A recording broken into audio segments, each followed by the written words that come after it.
بیا صادق باشیم. به نظرت کل مردم دنیا مثلا میخوان کارشون انجام بدن، به هدفی برسن، یا کلا در مجموع انجام بدن، به غیر از تنبلی و بی‌نظمی و بی‌انضباطی و امثال اون، چه دلیل دیگه باعث میشه که انجام ندن کارا؟ من میگم پوچی یا افسردگی. حالا چرا مثلا دچار این میشه؟ مثلا دلیلش چیه؟ چیزایی که میبینم، چیزایی که یاد گرفتم، شهود درونم، علمی که تو اینترنت وجود داره، تو کتاب وجود داره، اینا، به این رسیدم که تو وقتی به یه چیز متعهد باشی، یه هدفی داشته باشی، یه هدف مهمتره، یه هدفی داری، یه چارچوبی داری، من میخوام به این برسم، اصلا پوچی دیگه سراغت نمیاد.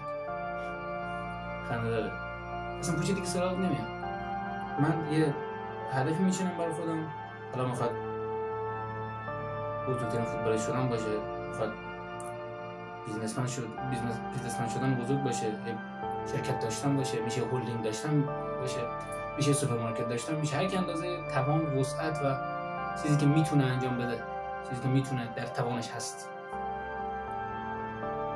چرا مثلا دچار افسردگی میشه؟ چون اینا ندارم، یه هدفی ندارم. هدفی میتونه، گفتم مثال زدم برات، فوتبالیست شدن باشه، میتونه به یه چیز بزرگ رسیدن باشه، چیزی که تو ذهنت بزرگ اصلا بدش کن. تو چی بزرگ میدونی؟ بزرگ چیزی که اینجاست. تو چی میخوای دیگه؟ در مورد من میخوام سوال بکنم در ادامه. ولی خب تو چی برای خودت مهم میدونی؟ میخوای به چی برسی؟ این زندگی برات چه معنی داره؟